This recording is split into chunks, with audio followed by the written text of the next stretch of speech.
So thank you again, everyone, for joining the American Society for Cellular and Computational Toxicology. We're having a bi-monthly webinar. We have these webinars regularly on different topics. If you ever have a topic to suggest or that you would like to present even, please get in touch with me. My name is Christy Sullivan. I'm the secretary of the AICCT. So today I'm very pleased that we have Marcel Leist here to present his work on high-content imaging approaches. And Dr. Leist is the in vitro toxicology and biomedicine in that department in the Dorenkamp Zwinden Chair at the University of Konstanz in Germany. So thank you again, Professor Leist, and we will let you go ahead. Okay, so I hope I can be understood clearly. Yes, Is that I fine? can hear you well. Mm-hmm. Okay, yes. So I will run you through the slides if I understand correctly. This is more or less based on a presentation given on a high content imaging workshop, and it will first introduce very generally into the technology, and then we'll pick examples from our own work, some more or less as technology examples, and some more in a sense of a toxicological application. This will be towards the end of the talk. So to give you an overview, it's just as I hinted to, and for an outlook, of course, this is a technology that still has a lot of potential for further developments, and we only touch actually the basics. So high content imaging sounds like something extremely fancy. It's something that was promoted as a term actually from a company to promote a certain machine that would allow you to do high content imaging without having to take care of connections of systems. But basically, you need a microscope, and that could be any microscope. Then it would be useful to have an XY stage, something that can be controlled and move between different wells of a cell culture dish. And then you would need something for digital image acquisition, which would usually be a CCT camera or another device.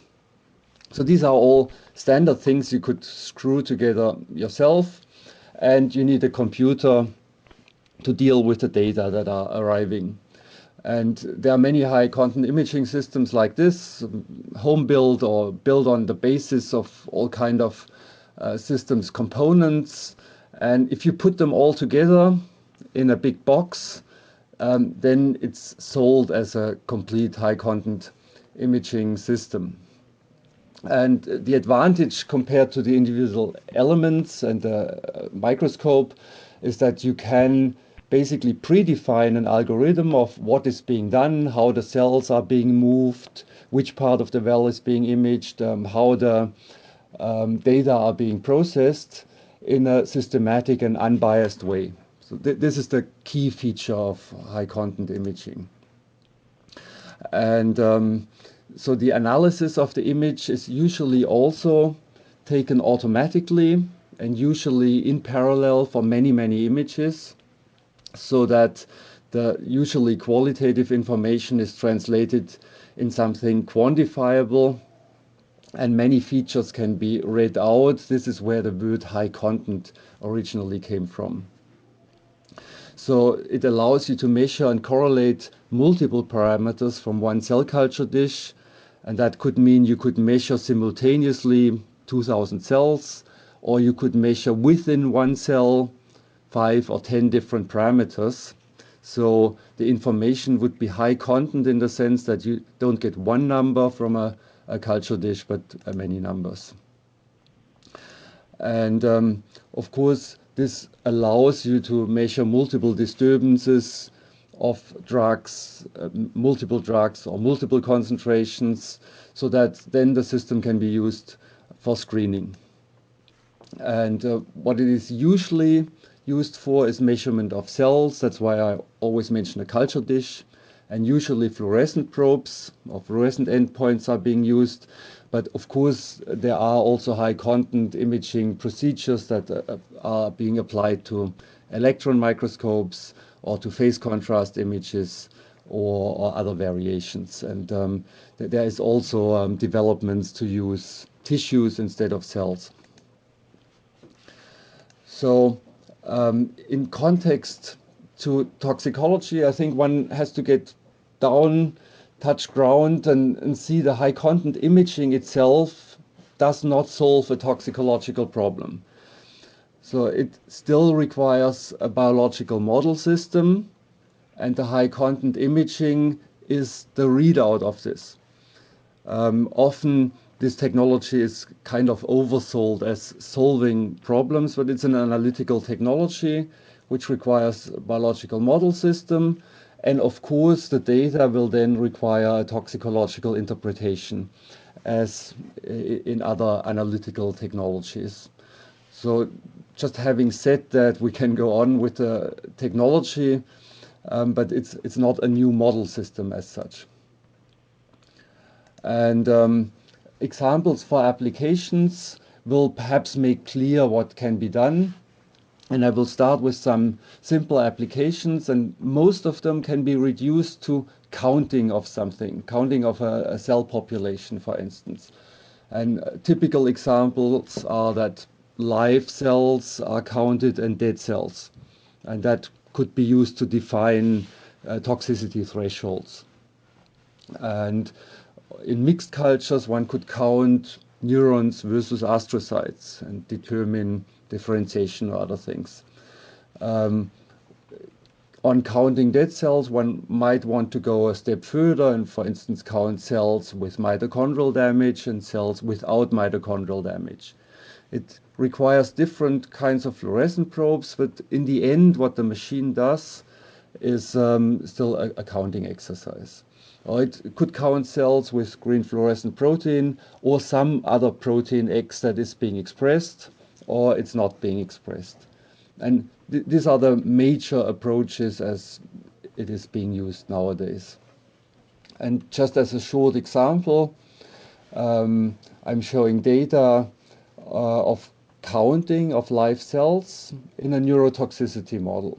So human neurons are being exposed to a cytotoxicant over time, and classical endpoints would be, as shown in the bottom, measurement of ATP, glutathione, or lactate dehydrogenase release. And these all give you one number per well. You could also measure cell viability by a resatsurin reduction assay that also gives you one number per well. And the high content method is described here as calcein counting, and this actually counts the number of live cells in each culture dish. So basically it counts several hundred cells and counts the percentage of live cells on a cell per cell basis. And this example just shows that here there's a correlation between these general population parameters and a single cell parameter. Sometimes there's additional information in the single cell parameters. And this is just illustrated here again in detail. So we have a correlation, and it just shows a very typical application. And I will also use this to show how this is being done. And this usually starts with identifying all cells in a field, in a microscopic field. And many algorithms do this by finding the nuclei.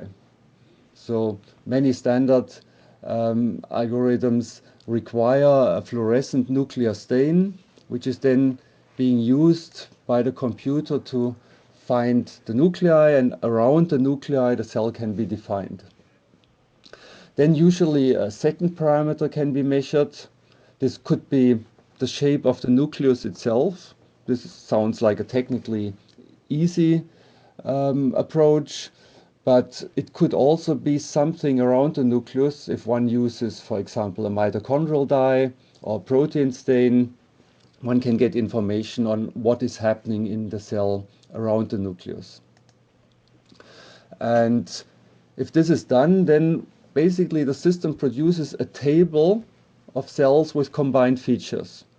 For instance, it may count 57 cells that stain for calcine. This is a live cell stain, and 43 cells without calcine signal.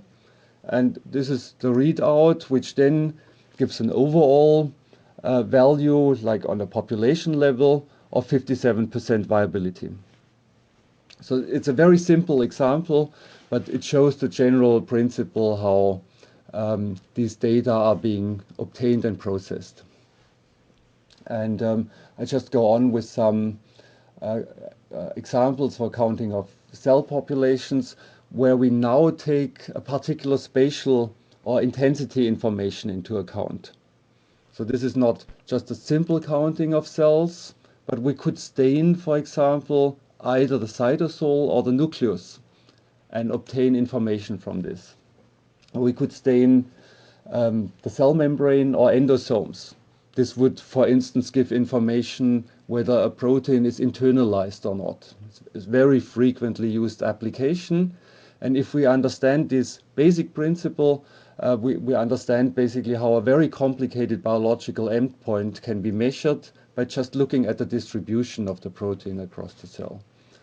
And that could also be done by looking whether a signal is homogeneously distributed or dot-like, because that would mean, for instance, a protein is transferred into lysosomes or a special part of the nucleus. We could get bright or dull mitochondrial signals, which would indicate whether the mitochondria are energized, or we could see whether protein is somewhere above a certain level or not. So this is basically, it's simple segmentation issues of image processing, and that can be done on a cell per cell basis and therefore generate this high content information. And I just picked two small examples for nuclear signals to show how this looks like. One could be poly-ADP ribose staining of cells. So the biology behind this is an indicator of DNA repair. So it tells us there has been DNA damage. And translated into high content imaging, it would mean counting of nuclei with or without poly-ADP ribose, which is stained with an antibody. And another example would be looking at paraspectals. So these are special nuclear structures that indicate cell stress. And again, it would be simple counting of nuclei with or without this particular protein stain. And to give you the example of how a poly-ADP ribose stain would look like, on the left side we see the stain of the nucleus. The DNA is stained with a DNA dye, and then poly-ADP ribose is not present or present only in few nuclei in controls. And if the cells are exposed to a toxicant, then there is staining in the nuclei. And it's relatively easy for a software to do a co-localization and say, here is nuclei that are stained, that are not stained. You produce a table again, and you get a readout of which percentage of cells show DNA repair. The same is shown here for a paraspectral protein, like as a schematic image, there's a neuron shown with a nucleus. And in control cells, this paraspectral protein would be in the nucleus, and the stain would look like a little bit like in the scheme. And if there's toxicant exposure, then these proteins or speckles get lost. And if you see for the practical example, you see control cells that look yellow because the nuclei are stained in red and green, and the overlap is yellow. And to the right side, these are toxicant-treated cells, so they look only green. This is only the DNA stain, and the paraspectrals are gone. And it's basically very easy to count this and to reduce a complex biological question to a simple counting question. So, and of course, you may think now of any variation, and many of them are possible. So one example is shown here. This is a typical neuronal culture. These are human neurons. You can see the cell bodies flashing up in yellow, and you see lots of neurites marked in red. And within the neurites, you can see mitochondria marked in green. And you might ask how many healthy or energized mitochondria are in the neurites. And the system would allow you to quantify the overlap of mitochondria with neurites. You would get an information of how many mitochondria are per neurite or per image area. And this would also allow you to solve some biological issues related to mitochondrial toxicity. So this is the typical type of image that gives you a lot of problems if you have it from your microscope. And this is something very easy to handle if you have a high content imaging screening system where these images are being processed automatically according to an algorithm that takes this co-localization into account. And here's an example how this is quantified. So you see cells treated with a toxicant for 24 hours, 48 hours, and then the TMRE positive pixels are counted. These are the pixels that indicate energized mitochondria, and you can see the decay over time. So another example of an application that's used extremely frequently is the study of translocation of proteins, like transcription factors from the cytosol to the nucleus or the other way around. And a typical example is the transcription factor NF-kappa B, or phosphorylation of the c-Jun factor. Here we see a stain for NF-kappa B. And you see again the nuclei on the left that help to identify two astrocytes. So then the cell bodies are shown around. And now it's pretty easy with these very simple software principles to define the outline of the nucleus in blue and to define a small ring within the nuclei, which is green, and also to define an area in the cytosol, which is basically, again, a ring structure around the nucleus by just saying I want to have a distance of 3 micrometers around the nucleus. And then to measure the intensity of NF-kappa B in the pink area and in the green area, which can be used to study translocation of the transcription factor. So you would simply count the pixel intensity of these areas and form a ratio, and that could be used as a measure for translocation of NF-kappa B.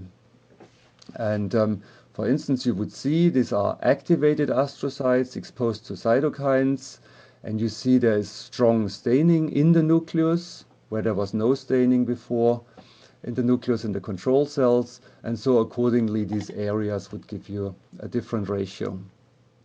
And here's an example shown.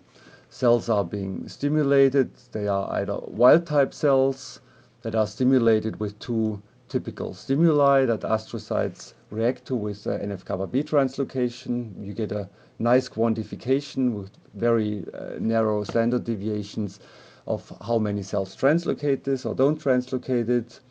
And one of these stimuli is actually an agonist of the TLR2 receptor. So if you use astrocytes from TLR2 receptor knockout mice, this stimulus doesn't work, and the other stimulus still works because it contains TNF. So you get very nice quantifications of something that has been very difficult to measure biochemically with gel shift assays or with reporter assays. You simply stain your cells for NF-kappa B and get lots of information, like here over a whole range of concentrations.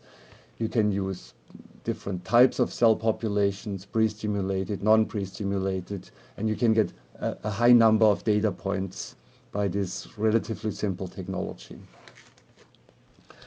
So another application would be, and that's now getting more to our specific research interest, into compounds that might inhibit migration of neuronal precursors.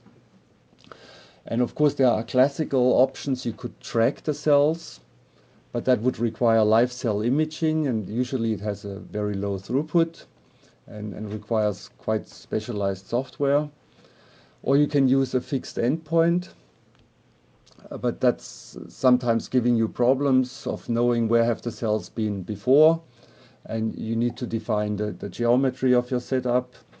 But if you can fix this, then you can easily use high content imaging again for addressing a problem like cell migration. And I'm going to explain this in more detail. So our previous experimental setup is perhaps easiest to understand the system. You would have a cell layer and just take a pipette tip and produce a scratch. And that looks under the microscope like this if you stain the cells or the cell nuclei. And if you do the migration experiment, then a certain number of cells migrates into this scratch area, and the experimental problem is reduced to counting the cells in this area.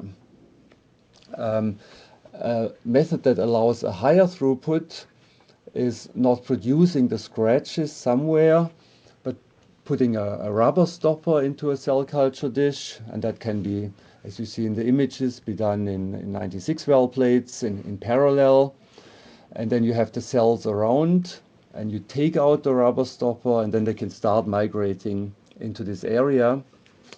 And the imaging problem is then to count the cells in this area and to determine where the rubber stopper would have been. Of course, this is the major issue. So in this case, we developed the software ourselves, where the area where the rubber stopper would have been is identified based on an optimization algorithm, and then we see which cells have migrated in such an area. And by using this mask of where the rubber stopper has been and the cell information, we can then cut out the area that was initially empty and basically have a look at the cells that have migrated. And the first thing we would do is counting these cells and exposing them, for instance, to toxicants. And you can see here, because we stain the cells with a live cell stain, we get information at the same time on viability and on the number of cells migrated. And if cells are exposed in this example to cadmium chloride, we get concentrations where viability is not affected, but the migration is strongly reduced. So this helps us to understand teratogenic activity of a number of compounds. Here shown the example of lithium chloride. There's clearly concentrations where it blocks the migration of neural crest cells, but it does not affect their viability. And we also see to the right of it, there would also be concentrations where the compound is cytotoxic itself, and then the migration data can of course not be used. So this gives you just some examples how such images look like. The problem is really reduced to something very simple as counting of cells. If you have a software that identifies where this circle is and how these cells are being identified, and the number of developmental toxicants can then be found to reduce the migration. But of course you can go on and get more information out of this. You can go away from the pure counting exercise to looking, for instance, at the cell shape. And we see that different compounds also change the shape of the cells, and this might give you some extra information on the type of toxicant you're dealing with or the mechanism. And since the system can identify the individual cells, which is being done for the counting exercise, it's very easy for the computer program also to pick out the cells out of this area and just sort them in a table, show them to you, give you an idea how do these cells look like when they have migrated. And this can be used for additional information. For instance, we identify the angle of the cell in order to get an information on whether they are directed somewhere towards the middle of the dish or whether they have started migrating randomly around or in a radial fashion, and we get a distribution of the different types of cells. So this gives just an impression of the possibilities the method offers once you have a certain problem or you have certain ideas of using all this information you get for every single cell. So you can get the polarization of the cell, you can get the shape of the cell, and you can get several parameters if you use more than 1 or 2 fluorescent stains for each of the cells. And I'm moving on to address another example which looks a little bit more complicated to start with, and this is the counting of neurite growth in neuronal cultures. And these are actually neuronal cultures that look like this example image, so the human observer would not be able to say which neurite belongs to which neuron. So now the segmentation algorithms start failing, because what the human eye cannot observe is also very difficult for the computer to observe. So one has to approach this in a slightly different way, and I'm going to explain this. So a typical issue about neurite counting is shown in a publication by another group here, which screened compounds that might inhibit neurite growth. And as you see in the red dots on the bottom, there's quite a number of compounds that reduce the outgrowth of neurites in this system. But then when the same compounds are examined for their direct cytotoxicity, there's also quite a number of compounds that induce cytotoxicity. So this leaves, of course, the question, are these the same compounds, or are there compounds that actually inhibit neurite outgrowth without being cytotoxic and killing the cells? And this is the outcome of this particular screen, which is published. And in fact, the real hits are shown in the yellow area. These are the only ones that show reduced neurite growth when cells are not being killed. So this is still a big issue in all these screens, and we used high content imaging here as an approach to identify directly the real hits. That means the ones that specifically affect the neurites, by measuring viability of the same cell or the same microscopic field where also the neurites are being quantified. So there is no potential for artifacts. And interesting are, of course, data that look like this. Like the compound being used here is colchicine, and it reduces neurite growth by more than 50% at the concentration where it's not affecting the number of cells or the viability of cells, which can be assessed in the same culture dish. And I'm going to lead you through this algorithm and how it can be used.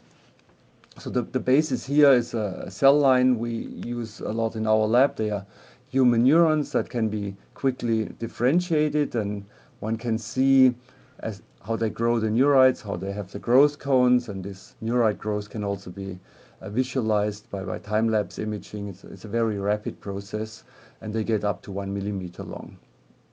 So these cells can be plated and then stained with calcein, which is only staining live cells. So if calcein is being used in combination with a nuclear stain, we can already decide which cell is live and which only has a nuclear stain but not a calcein stain, so it would be dead. We see after 24 hours the neurite network starts forming, and it gets thicker and more intense after 48 hours, and we can follow this time course, but it's sufficient to wait for 24 hours to see compound effects on this initial neurite formation. And what is being done is, again, in the first imaging channel, the nuclei are being identified. In the second channel, the calcein stain, which stains all the live cell area, including cell bodies and neurites. In the next step, the nuclei are being identified automatically by the microscope. And now this information is overlaid to the calcein stain. So we can see in the lower right image still the nuclear stain in green. And now the algorithm expands this nuclear stain by a defined distance, let's say 3 micrometers, to cut out something which we call the cell body area, or a little bit more of that, to make sure we don't get artifacts if cells might be swelling or other things happen. What is then left over is what is used in intensive, stained in intensive red here. These are all the pixels of the image that have been stained with calcein and don't fall into a cell body area. So these pixels are by definition the neurites. So now the exercise gets easy again for the computer. It counts simply all the red pixel in an imaging area, and one can take 100 such areas per culture dish. So the overall neurite area can be determined without necessity to know which cell these neurites were originating from. So again, it's quite simple thinking, but it allows the quantification of very complex neurite areas that are going crisscross and overlapping by simply measuring the total cellular area and then deleting all the areas belonging to the cell body.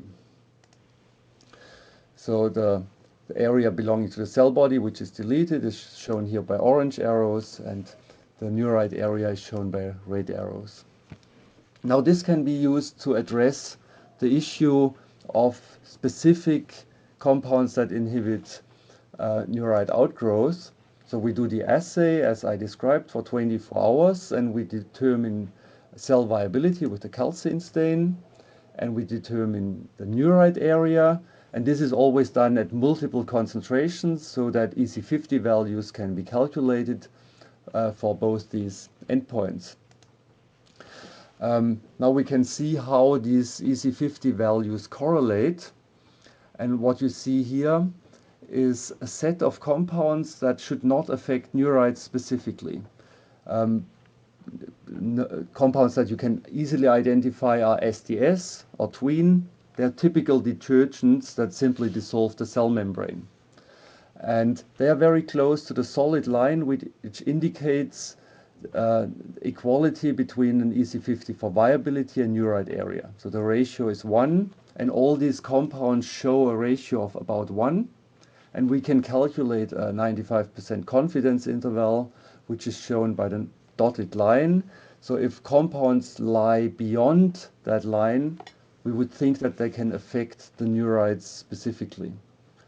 Now, a typical screen of compounds from the literature that have been suggested they might affect neurite growth gives following results. So that this is again what I talked about. All these orange compounds do affect neurites, but they affect cell viability at about the same concentration. So they're basically false positives from other assays in the literature.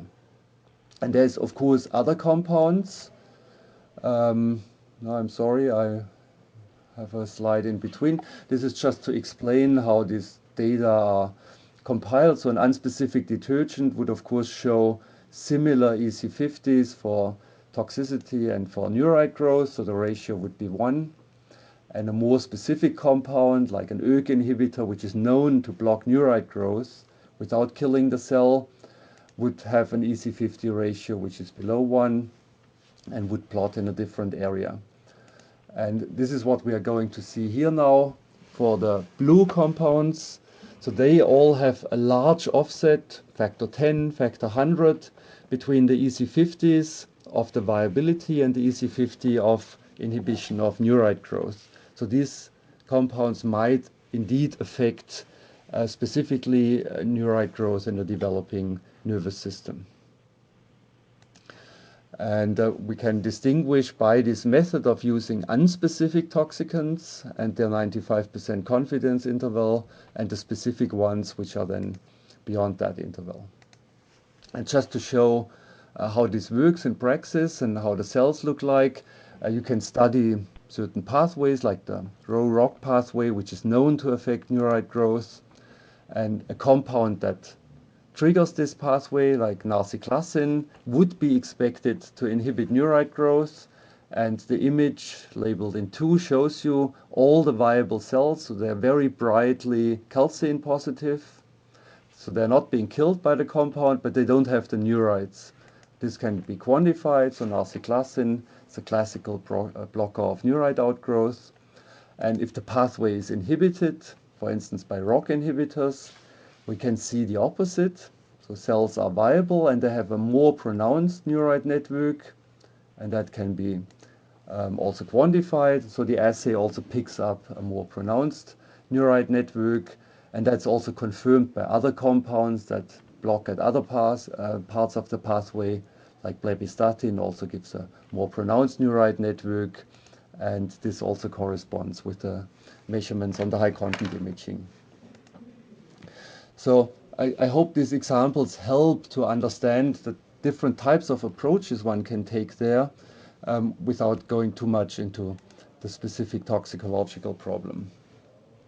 And of course, it's interesting to see then this be transferred to more complex systems. Now we have used a very simple neuronal system based on a cell line.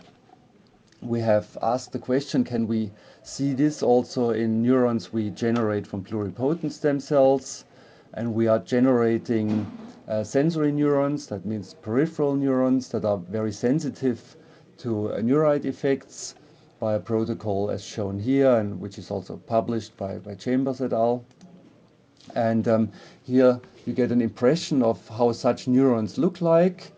So it's actually possible within relatively limited time to generate nice cultures of extremely intense wiring and a network of overlapping neurites, which requires again this type of software for the quantification of the neurite network.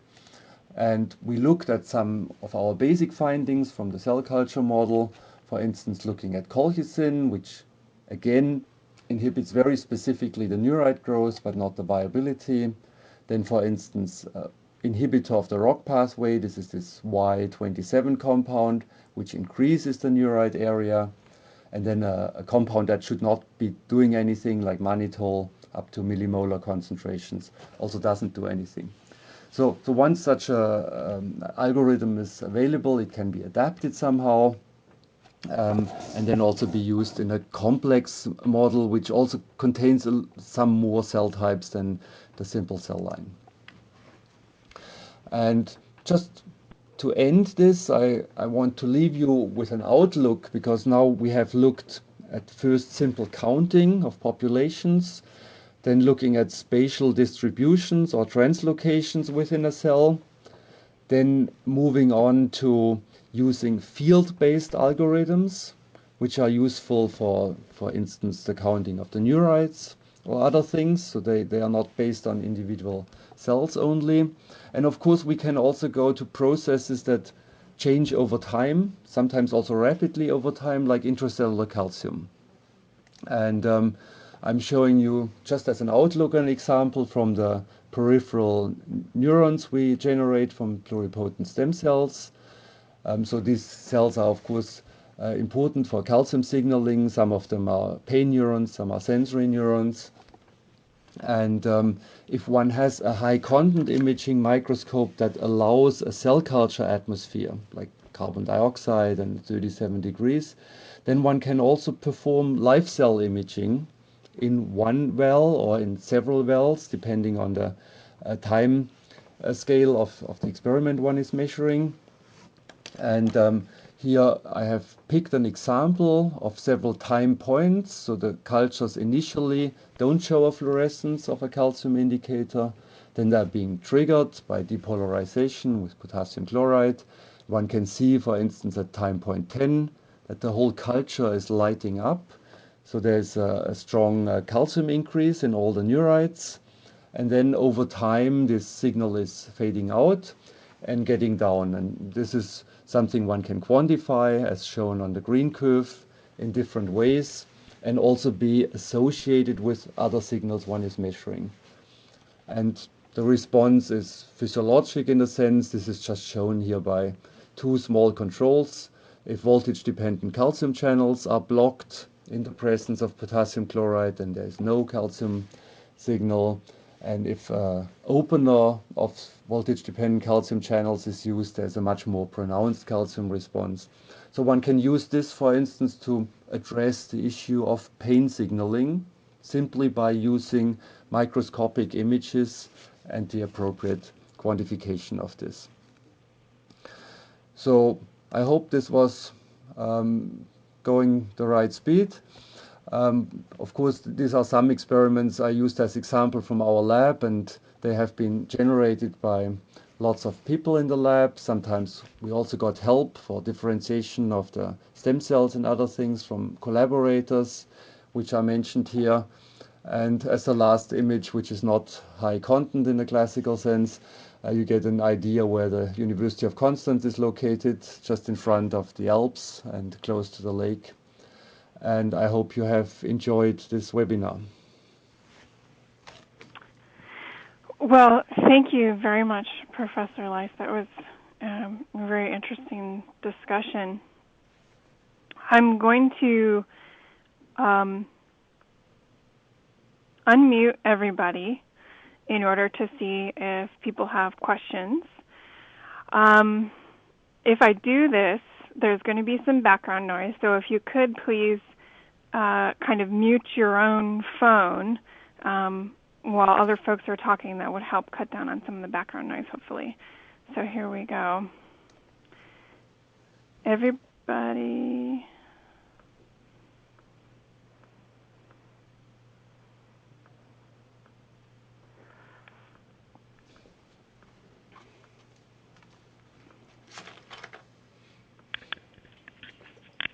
It looks like we have a question coming over the notes.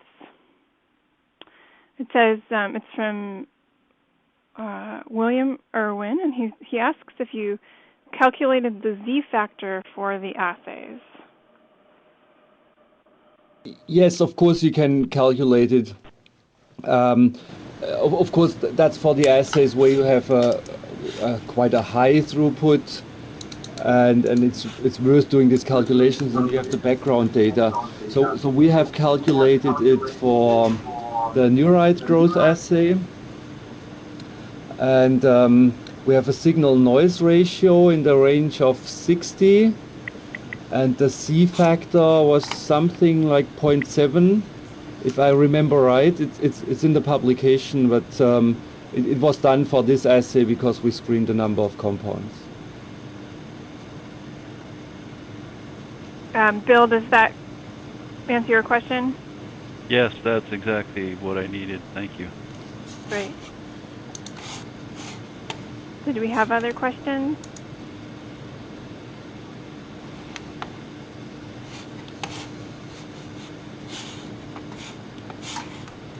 Well, I have a question for you, actually. I was wondering if you,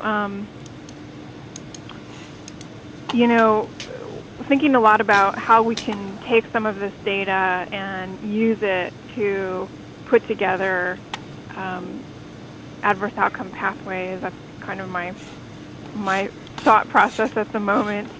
Are there some best practices that you can share for reporting of the work that is done in this area, specifically related to, different kinds of software that people might use, different kinds of algorithms, or even hardware that would be important for people to report in their paper so that their results can be evaluated?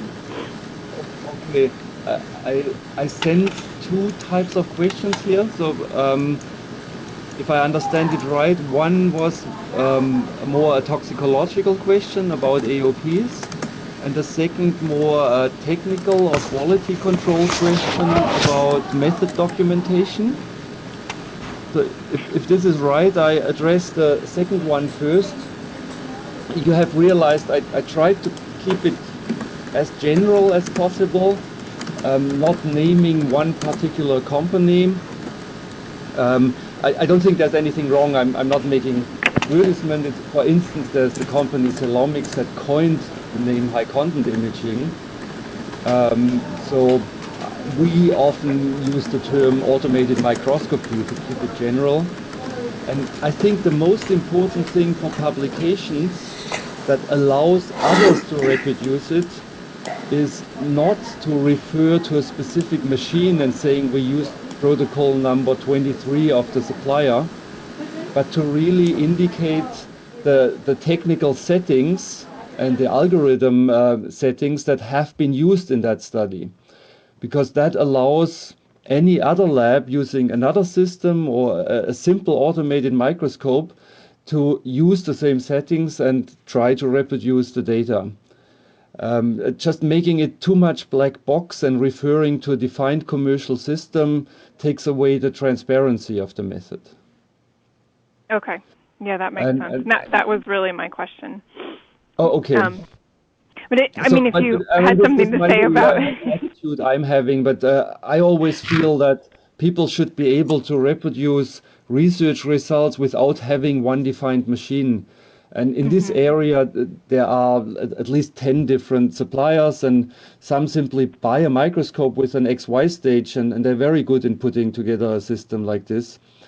So everybody should know exactly the parameters and what has been done technically, background correction, flattening, the kind of type of expansion of areas, the kind of calculation you do between two channels, and then it can be reproduced.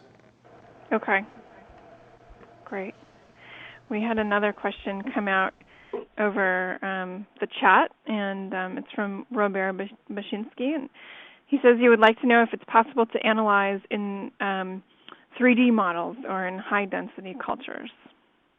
Yes.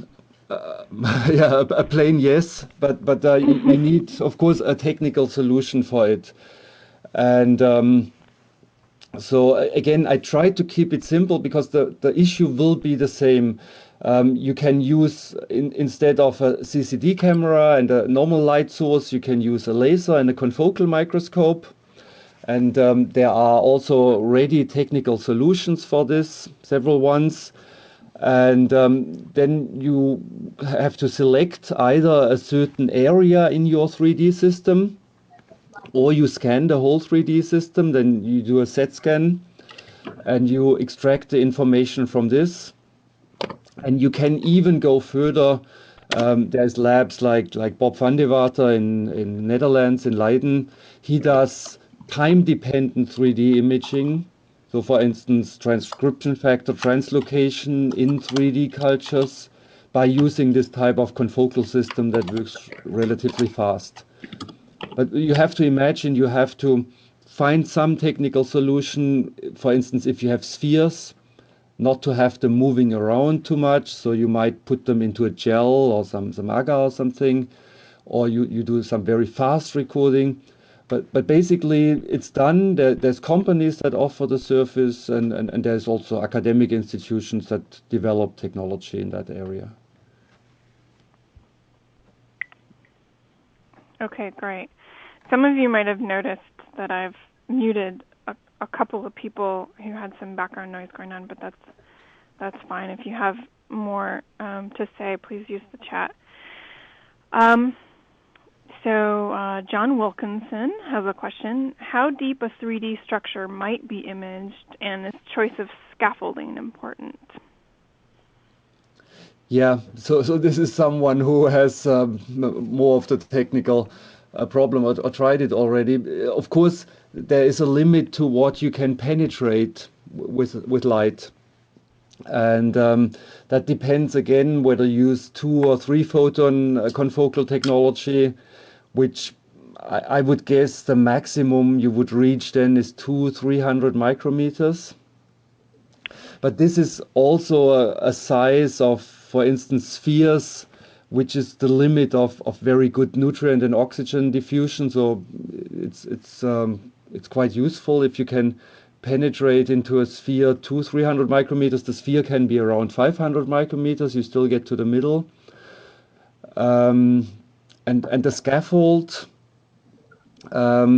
there's endless solutions that can be embedding in some type of soft agar or denser media, and there's some highly sophisticated stuff. There's very complex solutions that can be solidified and then be dissolved again by putting a small molecule. So people try to use all kind of tricks, but a simple trick is to use a 3D structure and have it attach slightly to your dish when it's coated. So in the neuro field, this is often done with neurospheres that are allowed to adhere for a short time and then being imaged. Okay, thank you. Anyone else have a question?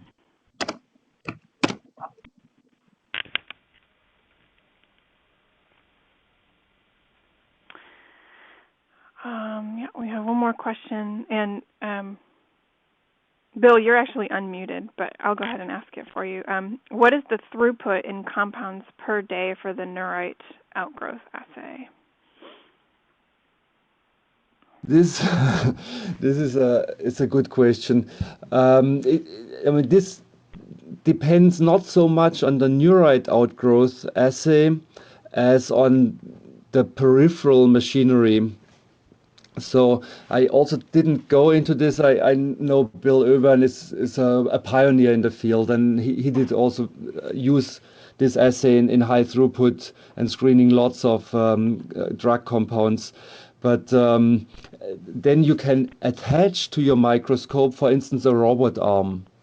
So you don't have to put in a 96 well plate or 384 well plate by hand, but the robot arm puts it in and puts it out. And that changes, of course, the throughput, or you can run it overnight. And the other feature that is important, where do you store your plates? If you do a live cell assay, then you should have an incubator which can be accessed by the robot. So if you have this, you can easily measure dozens of plates per day. If you have a PhD student who has to take out the plates by hand and do the pre-dilution of the compounds by hand, put it on the plates and then put the plate in, then it gets more limited, and then we measure something like 5 plates a day. That's kind of 500 data points.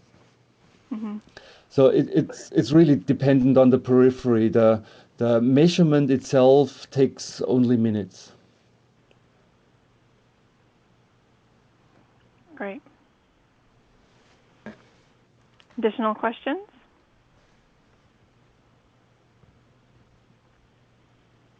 You've inspired a lot of questions today, Dr. Leist. Okay, well, I guess we'll go ahead and finish. I would really like to thank you for your presentation. And thanks, everybody, for your participation. And we'll have another one again soon. And everybody have a happy holiday as well. Happy holiday to everybody. Bye-bye. Thank you. Bye-bye. Bye-bye.